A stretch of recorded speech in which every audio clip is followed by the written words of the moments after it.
Hello everybody, my name is Mike Khalil, and I did The Handmaid's Tale Season 1. Overall, I've enjoyed the show so far in the first season. I look forward to watching the second, as there are a couple more already released. So I'm going to start off here just giving a little background to the show before we move on to the various elements that we've learned throughout this course and character development. The Republic lead has overthrown the U.S. government and taken over in this post-apocalyptic show. Alarmingly low reproduction rates mean women have a very short window to bear children. Older elites still want to have children, so these couples are assigned a handmaid to bear their children. This doesn't sound too terrible until you find out that women essentially have no rights at all and are slaves to this republic. The show follows around the main character Offred, who is also the main protagonist. She is captured by the Gilead in the first episode, fleeing in her car with her husband Luke and her child as well.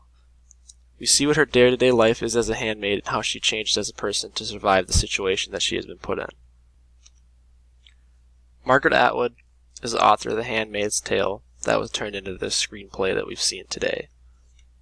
She is known for a few of her other works such as The Circle Game, Catty's Eye, The Blind Assassin, and Oryx and the Crake. Bruce Miller is the director for this post-apocalyptic show, and the reason I say that is that he is known for another show called The 100 that is also a post-apocalyptic show. I'm going to start off the character development with Offred. This is the name given to her by the Gilead. Her actual name in this show is June Osborne. As I talked about earlier, in her previous life, she had a child of her own with her husband named Luke. This was a miracle given the low birth rates. And there's a scene in one of the earlier episodes where at the hospital another woman tries to steal June's baby because her own did not survive.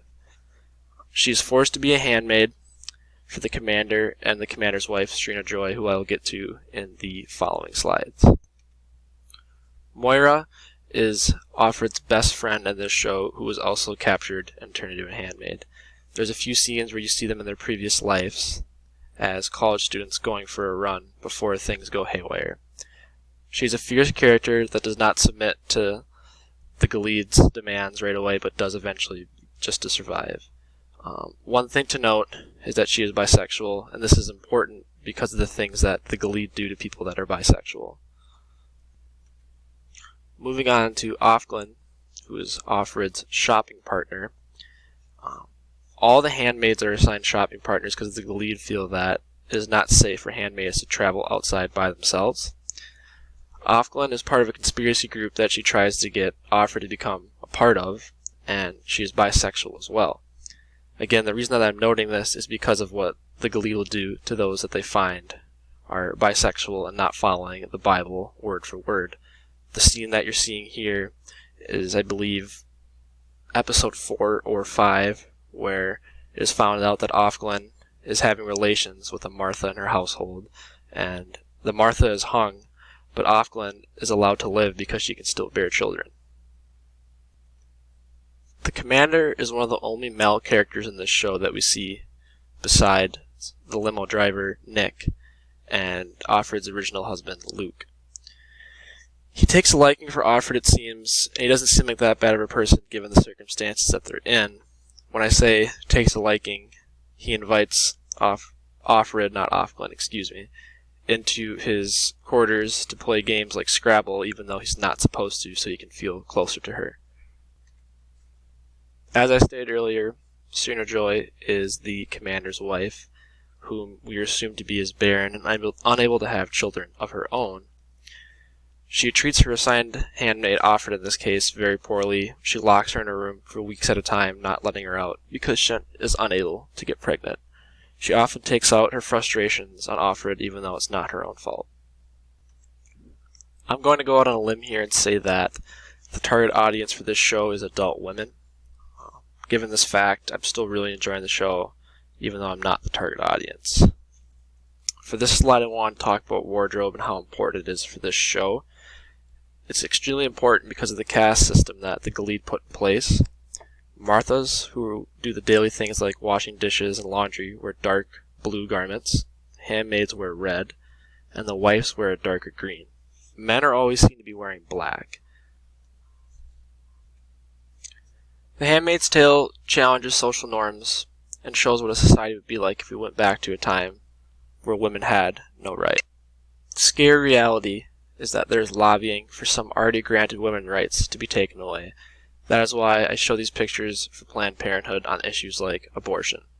The Conservative Party is known to align with traditional Christian values, but not to say that this show is showing the Conservative Party, but showing an extreme of that in a way.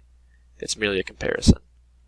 I was actually reluctant to watch the show at first because people at work were comparing it to our current political, I guess, the way that our world is right now, and that turned me off in a way, but I don't think that's actually what the show is trying to say. It's just showing a world where it could happen. Moving on to theatrical. I have listed what I find to be 3 key values here that make the show worth watching for our class.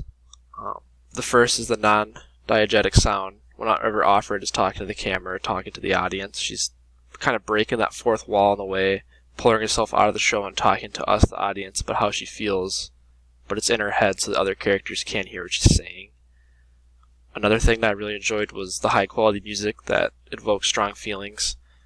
What I mean by this is that whenever something is happening, there's certain music playing in the background that makes that feeling stronger. Like if Offred is stressed, then we feel stressed. If she's running for the police in the first episode, it's playing kind of thriller music to make your heart beat a little faster.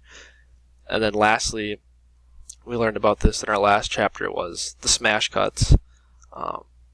Randomly, the show, Offred will be going about her daily chores, like walking to the store to buy peaches and whatnot, and then it'll smash cut back to her previous life where she was with her child and Luke, and then it'll smash cut back to her current life. And I think this is a good way of showing how she's feeling and what she's thinking throughout the show. Moving on to our last slide here, the practical slide.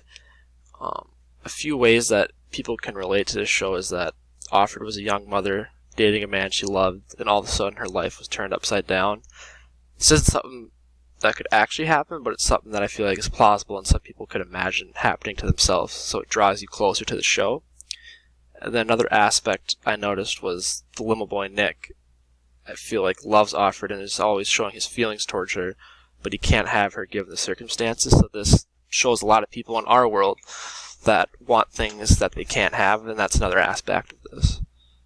In conclusion, I would highly recommend this show to anybody, even though if it doesn't seem like it would appeal to you. Don't always judge a book by a cover, as people would say, because there are deeper things at play in this show than meet the eye.